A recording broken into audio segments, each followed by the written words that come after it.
All right, so you wanted to explore mental health, specifically the experiences of children with mentally ill parents. And let me tell you, this is something we definitely don't hear enough about. Yeah, it's one of those things that kind of gets left out of the conversation. Yeah, totally. And that's where today's Deep Dives comes in. We're going to be checking out the story of this guy, Joel Kleber. He's got this really powerful podcast, like lived experience podcast, where he shares his story and advocates for others, and right away he hits you with this statistic. Almost 23.3% of people have a parent who has struggled with mental illness. Wow. That's like huge, right? Almost a quarter of the population.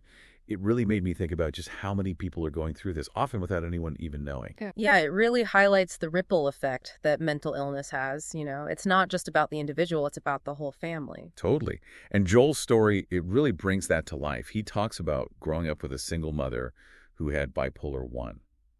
And he gets into some really heavy stuff. Like he talks about how when he was 6 years old, he saw his mom speaking in tongues when he visited her in a psychiatric ward. Oh, wow. Yeah, 6 years old. Can you imagine seeing that at that age? No, that would be incredibly difficult to be exposed to that kind of thing so young. And on top of that, he spent time in foster care. He talks about feeling like basically a ward of the state. And those ECT treatments his mother underwent, those are intense. They involve passing electric currents through the brain to induce a seizure. It's just like, wow. And, he had all these experiences being moved around, not having that stable home base. It's just a lot. Yeah. And it's striking how he talks about feeling invisible within the system. Like, the mental health professionals were focused on his mother, which is understandable. But in that focus, his needs as a child were kind of overlooked. Yeah. He describes feeling like a bystander in his own life, It's like the system was so busy trying to treat his mother's illness, it didn't even stop to think about the impact it was having on him. Exactly. And that feeling, that sense of being unseen, it really stayed with him. And it became a big part of what drove him to create this platform where these voices could finally be heard. So that's where the podcast comes in, right? Like he's taking this really tough past and using it to do some good, to make sure other kids don't have to feel so alone. Exactly. And, one thing he keeps coming back to is this idea that we need to look past just the labels. Okay. Like, people get diagnosed with depression, anxiety, all that. But we have to remember there's a whole person behind that diagnosis. Right. He talks about how the system focuses so much on those big brand issues, the depression and anxiety, that it misses other really important things. Like what? Well, he brings up young carers, for example. Young carers. Yeah, kids like him who are taking care of a parent with mental illness.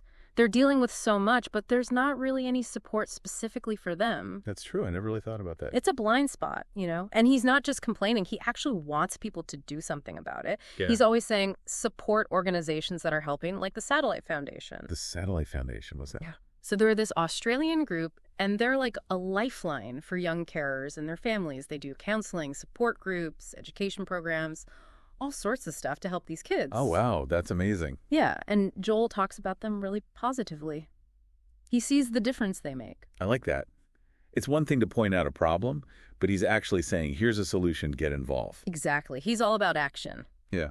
And I think that really comes across in the podcast. It's not just about telling stories of hardship, but also about resilience, about making things better. And he's a great example of that himself. It's really something, to go through all that and come out the other side so strong. Yeah, it's a testament to his resilience for sure. Yeah. And, his story doesn't end with just like overcoming his past. Right. He's gone on to do some pretty incredible things. Yeah, he's killing it in the business world right now. He's actually the CMO of Jim's Group. No way. Jim's Group. That's huge. Right. For those who don't know, they're like everywhere in Australia, mowing lawns, cleaning gutters, the whole 9 yards. Exactly. And he works directly with Jim Penman, the founder. He talks about how much he values that relationship, how supportive Penman has been. That's really cool to hear. It sounds like he's found that sense of family and belonging that he was missing for so long. Definitely. And it makes what he says about his mother even more, powerful, I guess. Oh, yeah. He talks about how her health declined and how she passed away pretty young at 63. Oh, wow. And he connects it back to her mental illness, Yeah. how it took a toll, not just on her life, but on her lifespan. It's a reminder that these aren't just conditions. They have real consequences. That's heavy stuff. And it makes you think, like, are we doing enough to support families? Not just the people struggling, but their loved ones, too. Absolutely.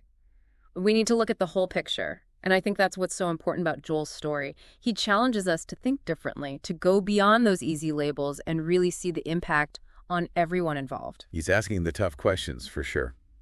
Well, for anyone listening who wants to learn more about this, I highly, highly recommend checking out Joel's podcast. It's raw, it's honest, but ultimately, it's a story of hope. And it reminds us how important it is to talk about these things, to support each other, and to keep pushing for better mental health care for everybody. Couldn't have said it better myself. Huh?